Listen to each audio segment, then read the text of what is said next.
watching the time just ticking. Clock runs around, days in and out, can't really call it living. Somewhere I let light go dark, but here's where my new story starts. Take my life. Hello, welcome to Heart of the Tribe. My name is Chelle Wagner, and I am so glad that you came to join me today. I had something completely planned. I knew what I was going to do. And then last night, the Father, as I was starting to try to put it together, the Father did just what the Father likes to do and totally changed my plan and really kind of gave me something to share with you that is a lot more personal. And it's about my own journey through the Passovers that I've experienced and what that's done in my life. And so I'm really happy to be able to come and share this with you today.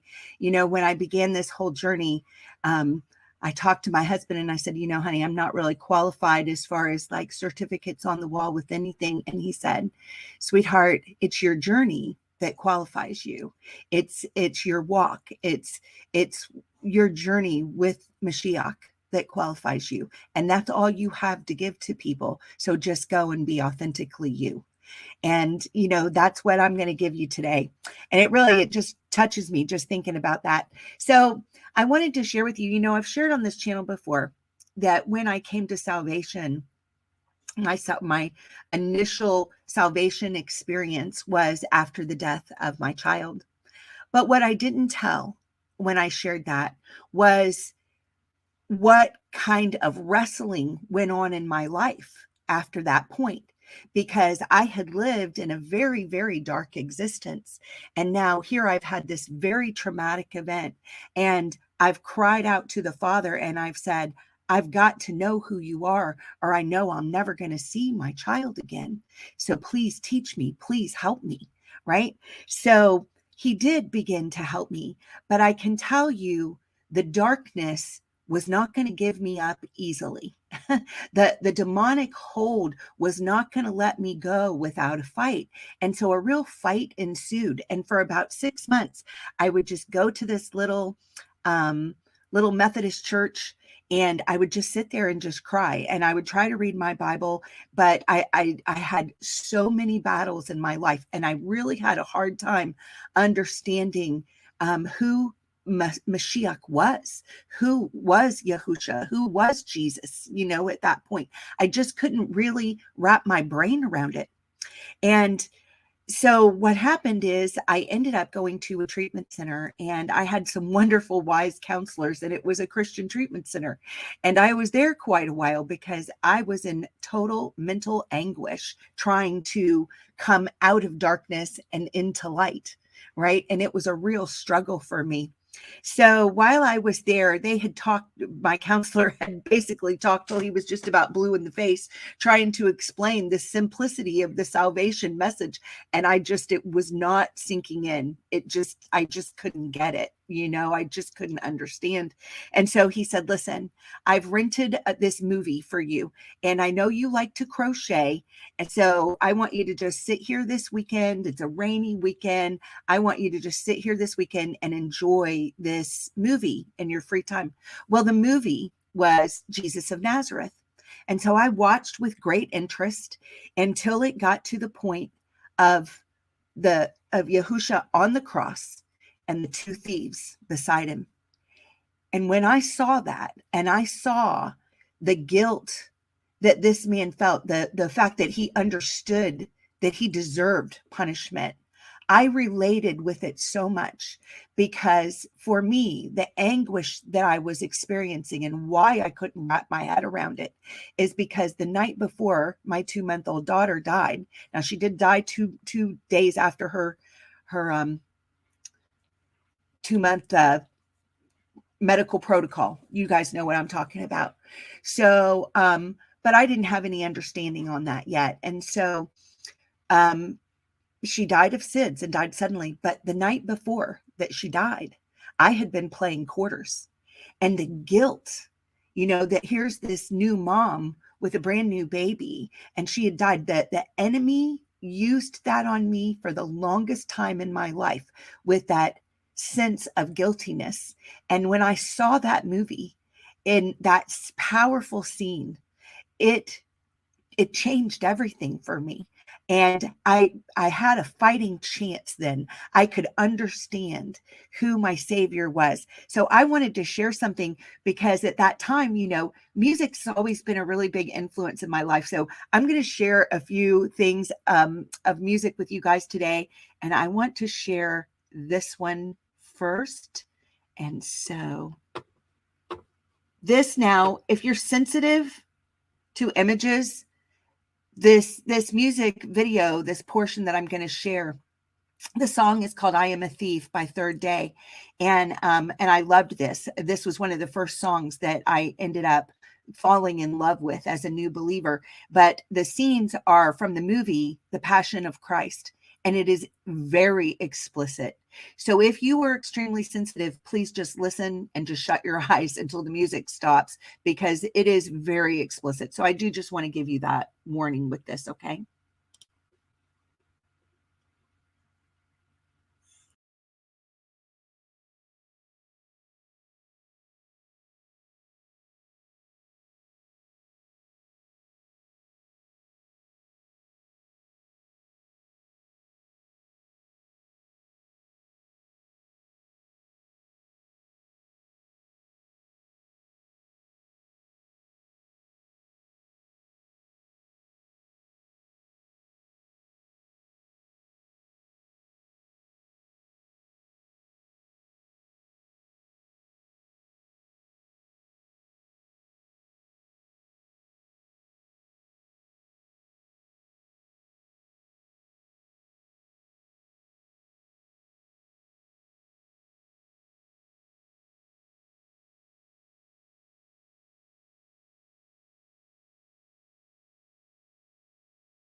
Okay. That was what I had wanted to share with you. I mean, wow, it's such a powerful scene. Tammy had made a remark that it is, and I agree. I had to watch it a few times myself and cry through it first so that I wouldn't be crying on right now. Right. So that was a huge thing for me. That was where I was. I could relate to that kind of song and to that kind of pain and to that kind of anguish, you know, and it really touched me. That song did. And so, you know, as my life progressed a little bit, you know, I ended up in the church, and I guess I'd been a believer about 8 years or so, and I became a worship leader in a very, very small church. And well, I guess it hadn't been that long. Maybe it'd been about 4 years at that point. It happened, things happened really rapidly in my life. And so I do have something else that I wanted to share with you. Let me get rid of the full screen there and come up with my next one. So this is another really powerful song because I have that place as a worship leader. It really, music has played a very, very big part of my life. And so all these songs that I'm sharing with you today, plus a bunch more, if you are part of my YouTube channel, I have made a playlist called Passover Songs. And so it's there for you. So you can find all these, find where they're at. All right, so let me play this one. So this one, you know, I was still really wrestling with things. Even I was in a very small church. We mainly ministered to the homeless, the people that were coming out of a biker background. I mean, it was not your regular church that I was a worship leader of. This was completely different than anything traditional or mainstream. We worshiped. We would pray. You know, Father, send us the people that nobody else wants, and that's who we got. You know, it was wild. And so that's how I, you know, learned to minister. And so let me play this one for you. This is called The Mercy Seat by Vicky Yohe, and I just want to play this little part for you.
Sorry, I'm trying to learn how to navigate my buttons.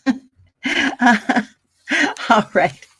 Okay. So I hope Tammy, let me know if you can hear this because I have other things. Oh, okay, that the sound went out. I am so sorry because that's such a wonderful, wonderful um such a wonderful music, and I hope you can go back and review the playlist and hear it later.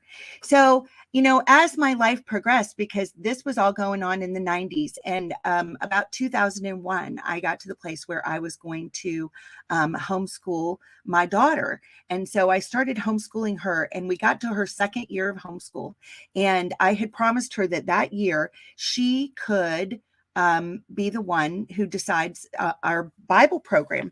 So we went to the homeschool uh, book fair, and she wanted this one. It was the most expensive Bible program they had at the time. And when you're a homeschool mom, you're counting your pennies. So anyway, I ended up buying it, and I bring it home and I start reviewing it.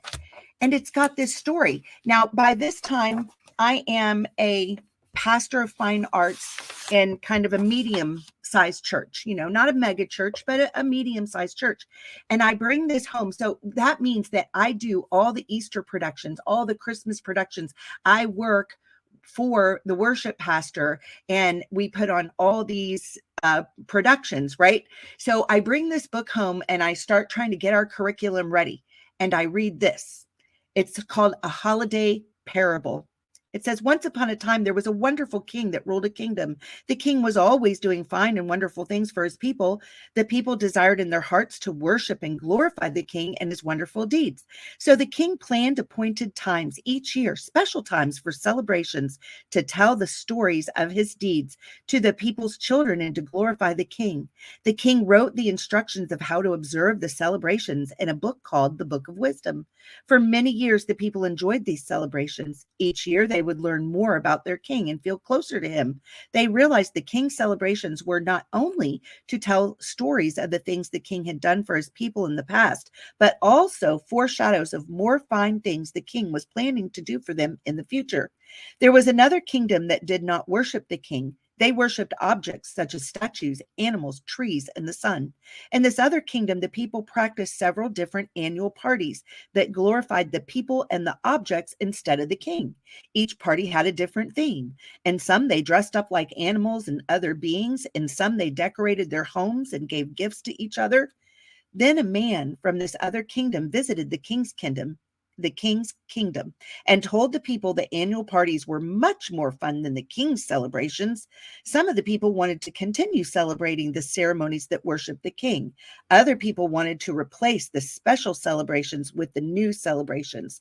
Through the years, people started to combine both sets of celebrations. They would practice the annual parties meant to worship objects such as statues, animals, trees, and the sun, but they would say that they were worshiping the king, not the object, so everyone would be happy.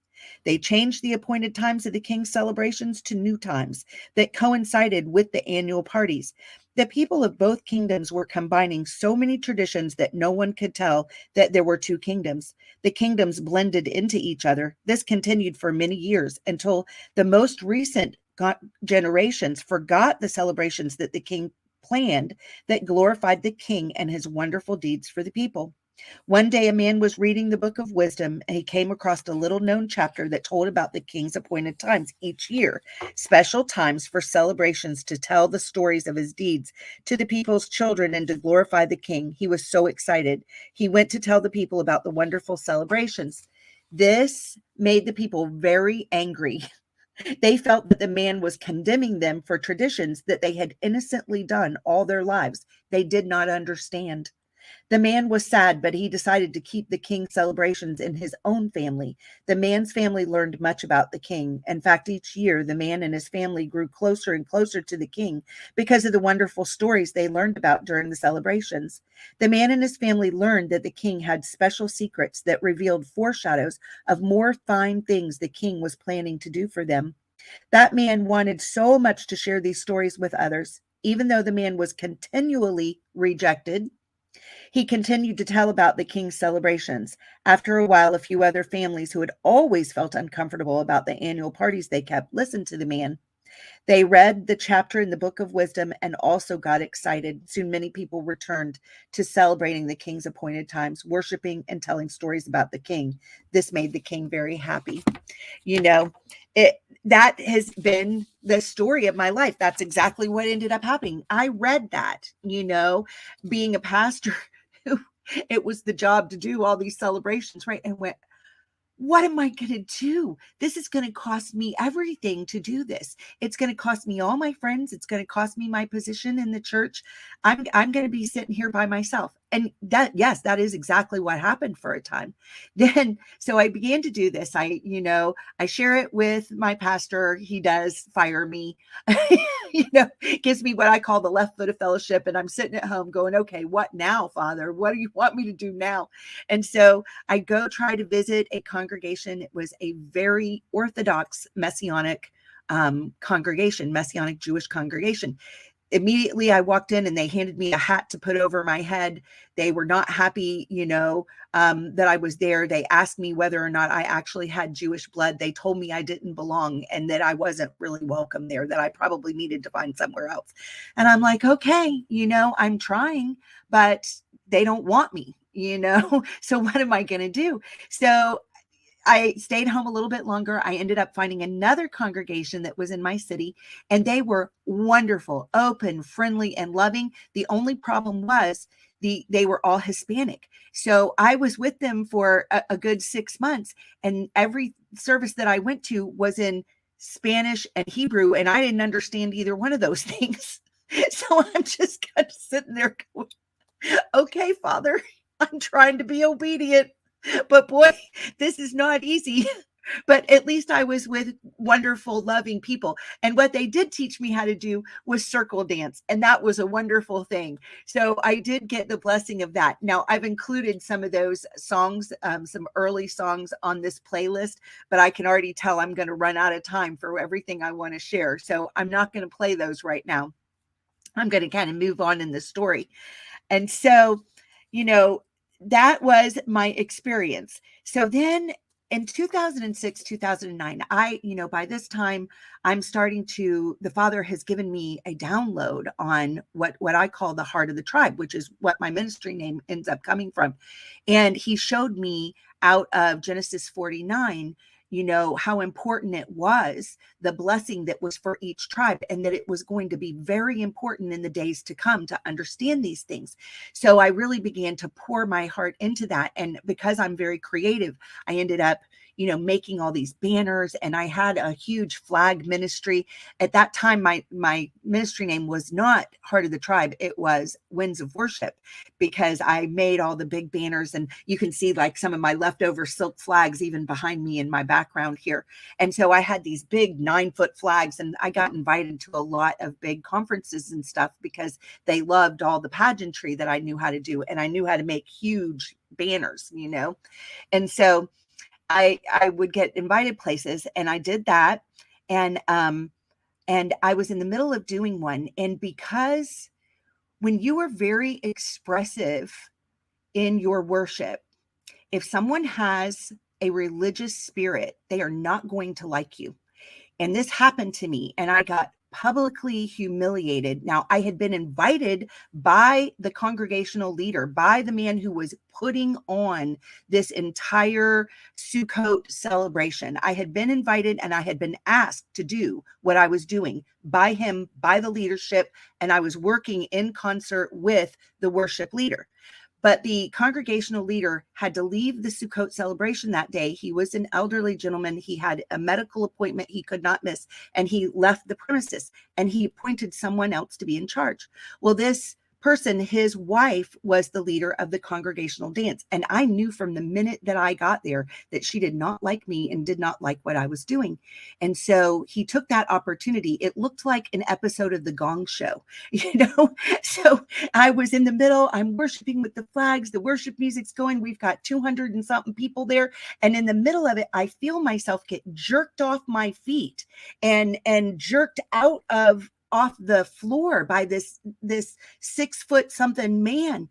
And I'm like, what in the world? Well, I was in North Carolina, and I can tell you, I cried.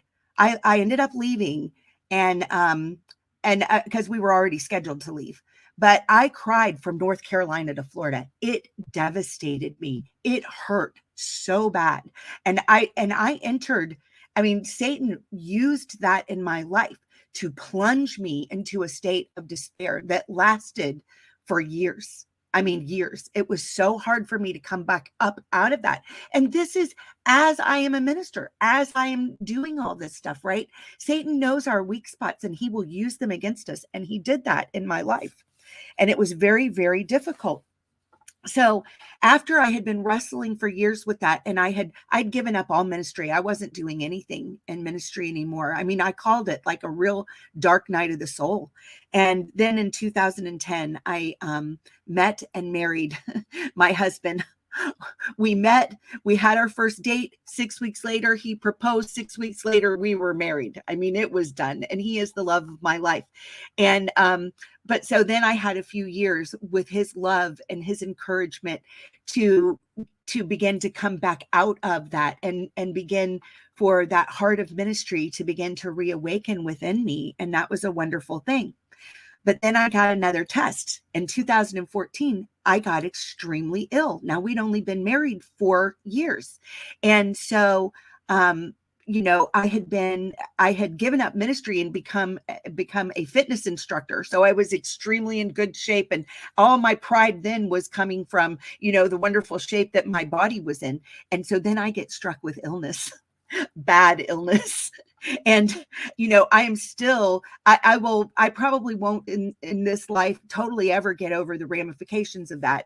And I'll explain why. But in 2014, I got very ill. In 2015, after 20 months of being ill, because I got ill in January of 2014, in October of 2015, I made a trip home. My nephew was getting married, and I was afraid that if I didn't go and attend this wedding, that I would never see any of my family again, because it looked to me like I was probably going to die. I couldn't breathe. I couldn't leave. I couldn't sleep laying down. Most of my hair had fallen out. I was totally unsteady. I had no motor coordination, I couldn't remember anything. My mind was going, it was horrible. Right. And I won't go into all that, but anyway, I went to say goodbye. And while I was there, I was staying in a hotel room with my mom, and she was getting ready to go to like the rehearsal dinner. So she's in the shower and I'm sitting on the bed, and I turn on the TV, and what comes on is Perry Stone happened to be on. So I'm like, okay, I'll sit here and listen to Perry Stone for a few minutes. And he had this message called "Don't Go to Hell Over a Mystery." Now I was really anguishing. I was, like, I just don't understand why this is happening in my life, why I'm so ill. And I had a lot of big questions, but his message that day hit me like arrows from heaven. And it just got me to the place of where I was hearing Brad Scott say, God is smarter than we are. And I'm hearing this message going, there are things that I am not going to understand because I am not in the place of Yah. And he knows everything about me, about my life, about my future, about everyone I'm going to meet and everything I'm going to need to know. And so he, in his sovereignty, is going to allow things in my life for my good, even though it doesn't feel good, because it did not feel good. and so, but that message really began to help me grasp that concept, right? So then in 2016, July of 2016, I was finally diagnosed and figured out what was wrong with me. And it was not a good diagnosis. It meant having to have our entire world rocked. It meant giving up our business. It meant leaving our home. It meant going to live at a campground for a year so that I could try to recover. And it meant moving away an hour and a half from everybody that we knew and everything that was familiar, and living in this dump of a campground where people went because they couldn't afford to go anywhere else. And we had been so stripped by financially at that point that I was hoping for enough quarters to be able to go to the local laundromat that was 7 miles away and wash our clothes every 2 weeks. I mean, it was devastating. It was so hard. And actually, if you look on my Facebook, Heart of the Tribe, Facebook channel, you'll see I started making videos while I was at that campground going through all this. And so you can see the evidence of this, right? Of when I was doing that. So while that happened, I went one day, there was out in the middle of nowhere, this used bookstore, and they had books for $1. And so I was like, okay, I'm going to go check out this bookstore. And I had gotten a job working at this children's camp, and it kept my hope alive working with the children. I just went to go work in their community garden. It was this Methodist camp. And while I was there working in their garden, I thought, at least I can do this, right? And get some fresh vegetables and stuff. It's a good way for me to at least get fresh vegetables, because y'all was trying to teach me at that point that if I was going to heal, it was going to come through a change of lifestyle and learning how to eat completely differently and learning how to use food as medicine. So I was really pursuing that with everything that I could. And I was learning a lot about herbs and food and everything. And so anyway, and the contact with the children, when I got the job, they kind of conscripted me into their daycare program because they couldn't get anybody to work with the kids. And it was this 350 something acre camp, and I could work outside because I couldn't be in buildings. I couldn't breathe when I would go in them. But if I could be outside, then I did pretty good. I had to kind of stay in a bubble of our little camper, and keep things very, very clean. And I had a tent that I could work on some of my artwork and stuff in. So anyway, this day I go to I had to explain to the lady who ran it, listen, I'm not very reliable. I will be here when I can, but I may get sick on you and not be here for weeks at a time. And she was like, I don't care. I understand. Be here when you can be here. I really need the help. So that was how I took that job. And there were a lot of times I had to be absent for weeks on end because my immune system had been totally wiped out.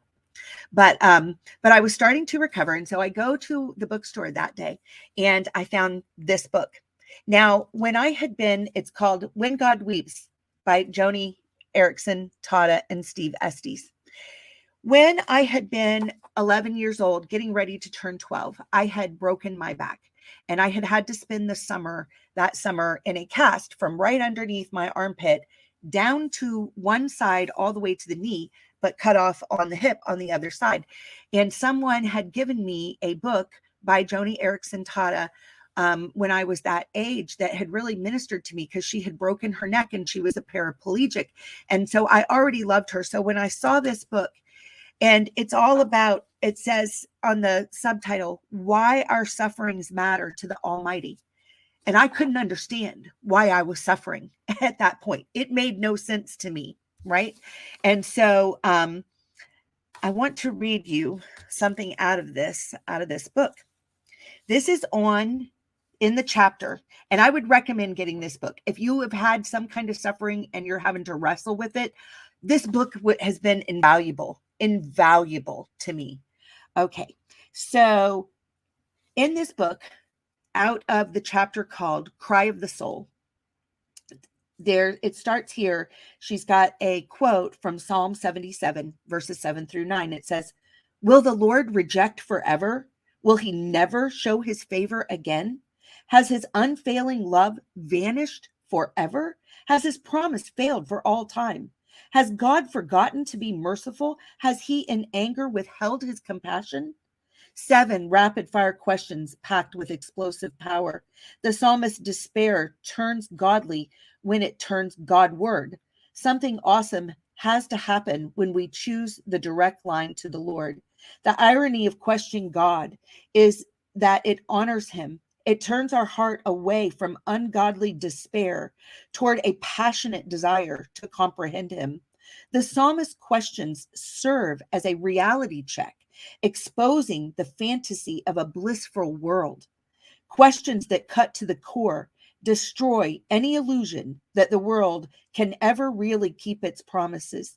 They shake us awake, reminding us not to get too comfortable in a world destined for decay.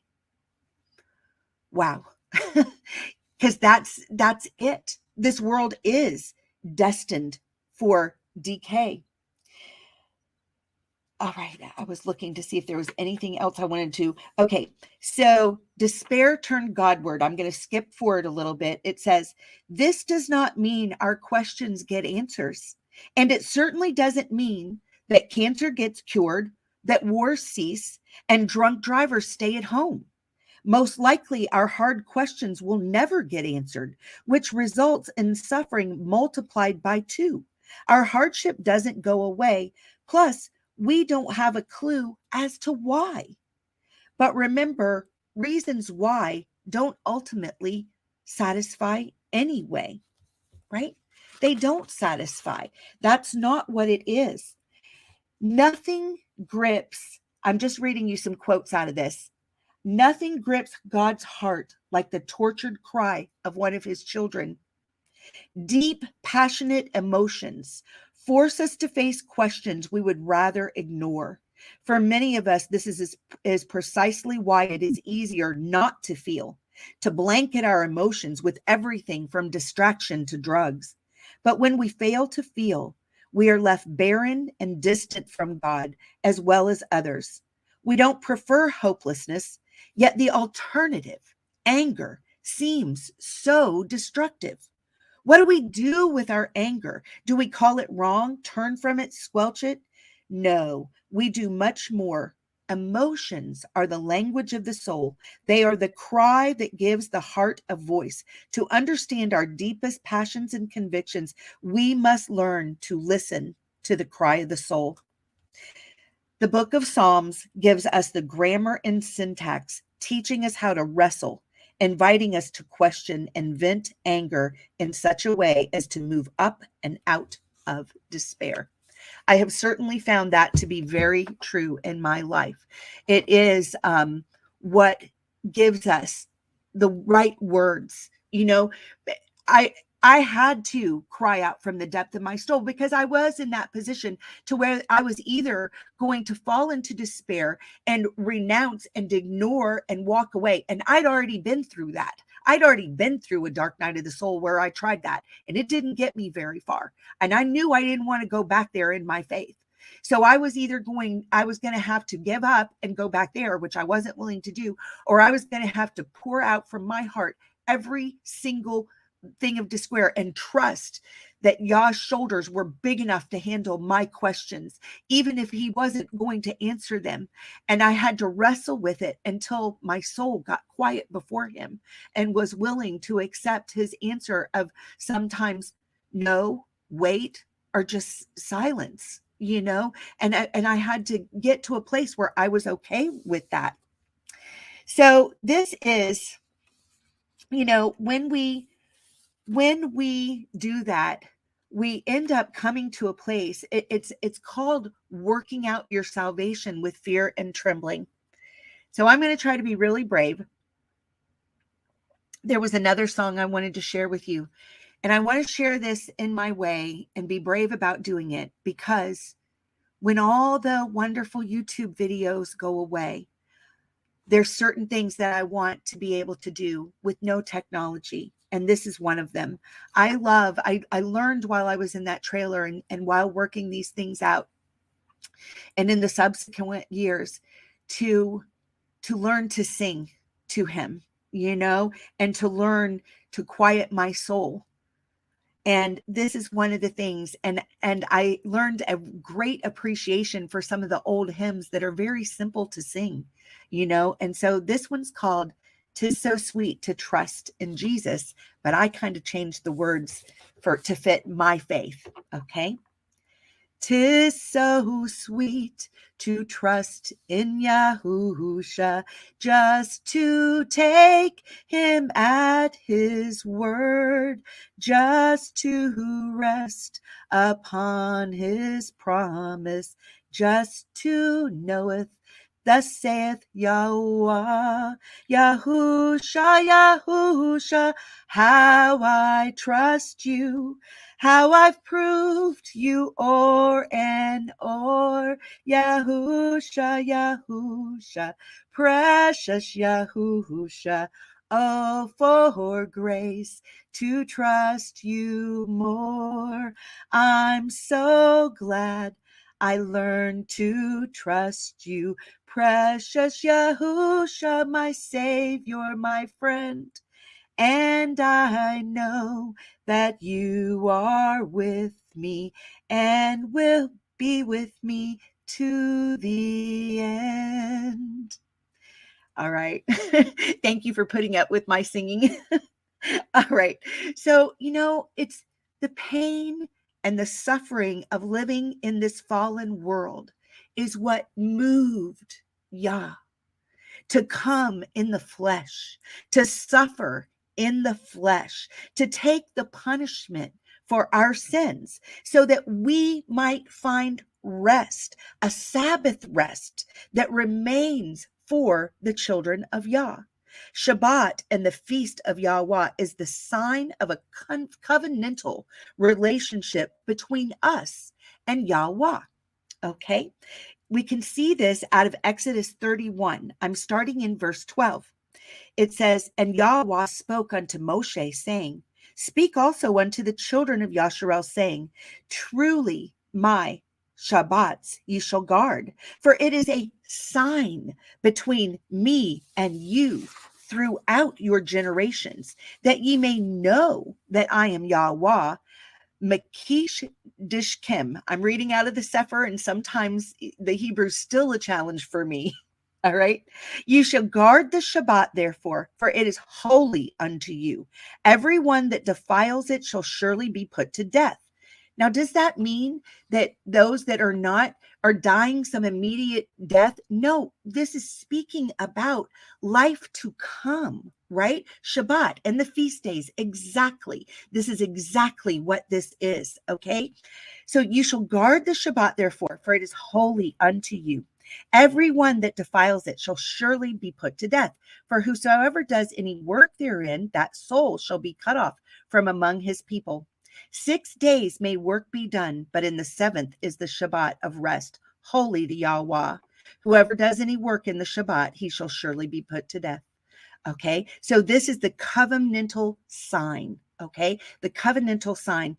Now, I find this very interesting. On the first Exodus, when they came out of Egypt, a mixed multitude came out. Okay, and in the second Exodus that is coming up, I think a huge mixed multitude is going to come up out of the nations from the north, the south, the east, and the west. And as soon as Passover is over, I'm going to be teaching a lot more about the greater Exodus and about the tribes and the characteristics and all the things that Yah downloaded to my heart when he first began to give me that message. Now, there's a promise, though, that I want to go ahead and give you, and this is found in Ezekiel 47.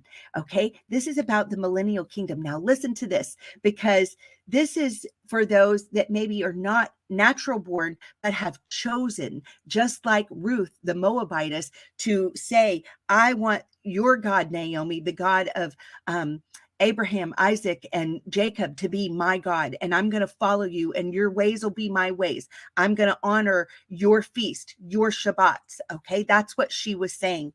All right. And so now listen to this, because here's the promise for the mixed multitude.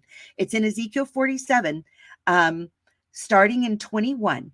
So shall ye divide this land unto you according to the tribes of Yasharel. And it shall come to pass that ye shall divide it by lot for an inheritance unto you, and to the strangers that sojourn among you, which shall beget children among you, and they shall be unto you as an inheritance with you among the tribes of Yasharel. And it shall come to pass that in what tribe the stranger sojourns, there shall you give him his inheritance, says Adonai Yahweh. Now, my interpretation of this, right? My commentary on this, maybe it's right, maybe it's wrong, but what I see is, if you've gotten that heart and you've looked at the tribes, you're able to say, this is the tribe that I want to go sojourn with, because they're the ones that I relate to, that I feel like this is my long lost family. And so I'm hoping that as I teach on the tribes after Passover, that you're going to be able to identify where you feel like you belong. Okay. All right. Now, one more thing that I want to share with you is about the Sabbath rest. And to find that, I'm going over to Hebrews chapter 4. It says, "Let us therefore fear." And this is about the song, The Mercy Seat. The inspiration for that song of Vicky Yohe comes from this chapter. "Let us therefore fear, lest a promise being left us of entering into his rest, any of you should seem to come short of it. For unto us was the Besserah, the good news, preached, as well as unto them. But the word preached did not profit them, not being mixed with belief in them that heard it." We must believe, right? "For we which have believed do enter into rest, as he said, as I have sworn in my wrath that they shall enter into my rest, although the works were finished from the foundation of the world. For he spoke in a certain place of the seventh day on this wise, and Yahuwah did rest the seventh day from all his works. And in this place again, if they shall enter into my rest, seeing therefore it remains that some must enter therein, and they to whom it was first preached entered not in, because they didn't believe." There was a huge amount of the Hebrew people that decided to stay in Egypt, and there were a huge amount of sojourners that said, "We're out of here."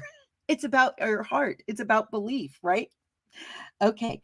For it says, again, he limits a certain day, saying in David today, after so long a time, as it is said, "Today, if you will hear his voice, harden not your hearts. For if Yahusha, the son of Nun, Joshua, had given them rest, perchance another would speak again of this day. There remains therefore a Shabbat for the people of Yah. For he that is entered into his rest, he also has ceased from his own works." It's not about what I do. It's a heart matter, right? "As Yahuwah did from his. Let us labor, therefore, to enter into that rest, lest any man fall after the same example of unbelief." This is working out our salvation with fear and trembling. Verse 12, "For the word of Yahweh is quick and powerful and sharper than any two-edged sword, piercing even to the dividing asunder of soul and ruach, and of the joints and marrow, and is a discerner of the thoughts and the intents of the heart. Neither is there any creature that is not manifest in his sight. Nothing is hidden from him." That's what he's saying. "But all things are naked and open unto the eyes of him with whom we have to give an account. Seeing then that we have a great high priest that is passed into the heavens, Yahusha, the son of Elohim, let us hold fast our profession, for we have not a high priest which cannot be touched with the feeling of our infirmities, but was in all points tempted like as we are, yet without sin. Let us therefore come boldly unto the throne of grace, that we may obtain mercy and find grace to help in time of need." All right. Now that is what I had to share with you today. And I am so glad that you guys are here, to hear that. Now I am going to be gone all of next week. I am going out to the woods to camp with my husband and a whole group of friends that I've never met before, but I've been meeting with for a year now on a Zoom call, and we're going to have a Passover camp out and celebrate together. So while I am gone, I have a lovely friend that you guys, if you have seen this channel before, he is just a great friend to me, John Kolb. Welcome to the broadcast. And John's going to be... Hi there. Great time for the phone to ring, right? John's going to be covering my broadcast next week with Dr. Pigeon on Tuesday and then again on Thursday. So I'm going to give John a chance to tell you what he's got in store for you. All right. Can you hear me? I can. All right. That's a good thing in this technological age. Kind of one of the things that we're going to do kind of towards the end, or as we work our way through that, is we're going to actually have Passover, or have Haggadah or whatever you want to call it. We're just going to keep it simple, like I have for the last several years, which is I'm allergic to gluten, so I make myself pancakes. I use applesauce or apple butter, and so this year I'm learning, and actually this year we're going to try some parsley and some horseradish, which I like horseradish, so hopefully that will be good. And also we're going to touch on some of the attributes of Yahusha. Just briefly. I know there's a lot more than we can do in an hour for sure. And one of the other things, several years ago, I did a calendar about the week of Messiah's death, burial, and resurrection. So we're going to try and go through that a little bit as well, and see once if we can make some of that. Wow, that sounds fabulous, John. So it sounds like the people that want to participate with you as you do it, that they should probably have themselves either some wine or some grape juice, maybe some parsley or another bitter herb, whatever they can get. There's no hard, fast rule saying what it has to be, correct? And that they need a type of unleavened bread, whether it's just a flat bread cracker or, whatever it is that they want to use so that they can participate with you. Do they need any other elements? Not that I know of. The wine, I'm glad that you mentioned that, because that spaced my mind. But yeah, that's what I did too. Like I say, I just make a pancake is what I do. So if that's what they want to do, that's fine. No, I don't think so. I guess if they have other things that they want to incorporate in with that, that's okay. One of the things that I was thinking is my wife doesn't participate with me in the Passover, and I know there's other people that their spouse doesn't, or they're single or widowed or whatever. That way, we can do it alone together. Is kind of the idea. That's so beautiful. I'm so grateful for your kind heart that are thinking about maybe those who are shut-ins, maybe those that this is the first time, maybe those that are widows, or, just don't have anybody else, or maybe just a couple at home that don't have a congregation to go to, or others, that they can be with. I think that's a beautiful thing. And I'm so grateful for your kind heart to want to do that for those, so that they get to celebrate Passover with someone. Right. Because it is lonely. I mean, it's hard to do by yourself. I've done it for several years now by myself, and it'll be a joy to actually do it with someone else, at Absolutely. that same time. So, absolutely. But I do want to mention, your sharing today with your past, and it's a difficult thing. Those of us that have had a difficult past, the battles that Satan puts in front of us are really unique to us. And I know when I did your show here a little while ago, I was trying to bring that out, and I failed a little bit, because after I got saved, I guess is the word to use, or whatever. But I came across the shirt that says, "The next time Satan reminds you of your past, remind him of his future."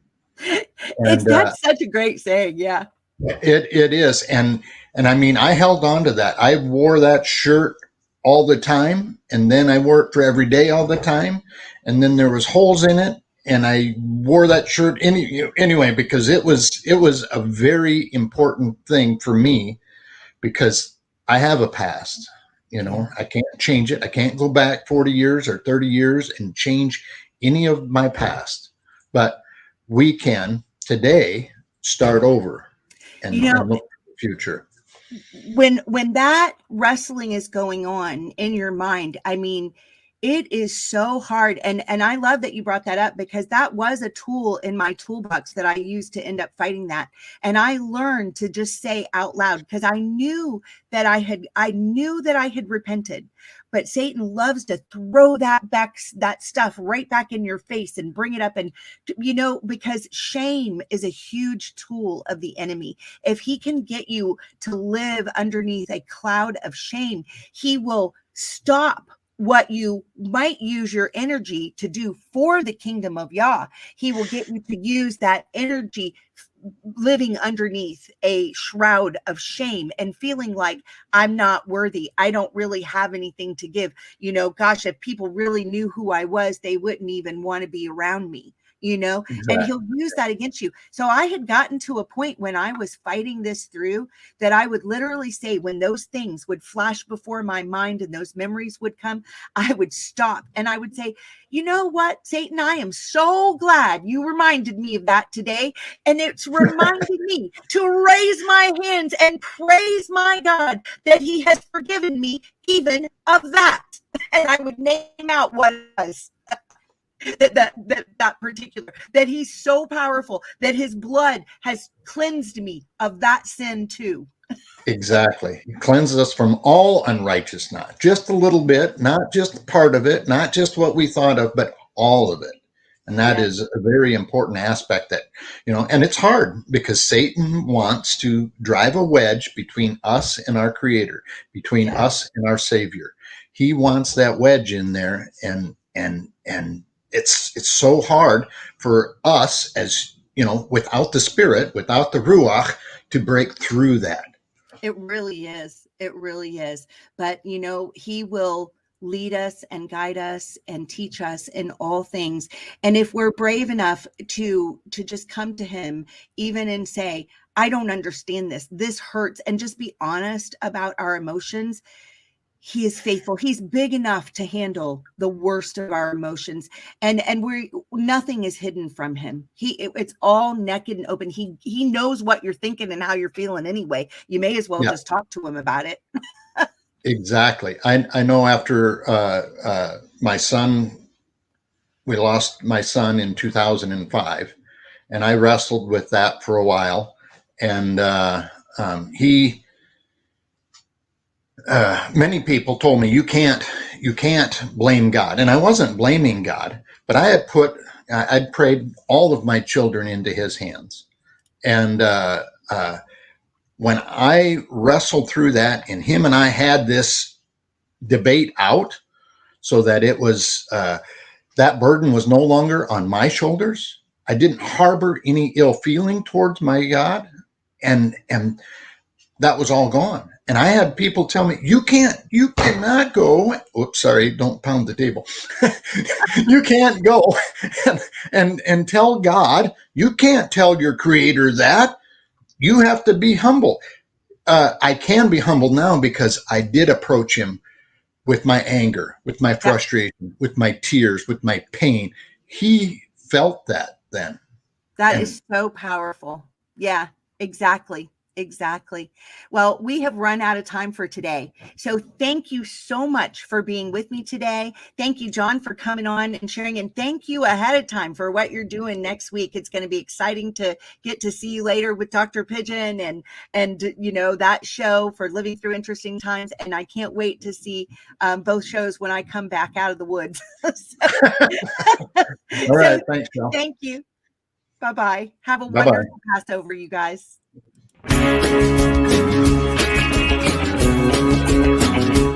We are richly blessed to bring you what we believe is the fullest, most diverse, yet up-to-date progressive teachings, discussion, and prayer programming you can find anywhere on this planet.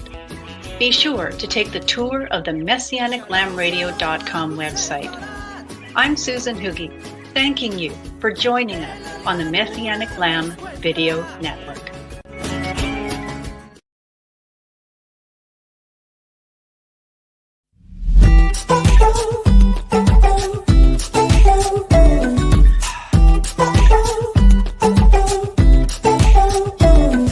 I've been asleep, head in the sand, watching the time just ticking. Clock runs around, days in and out, can't really call it living. Somewhere I let light go dark, but here's where my new story starts. Take my life.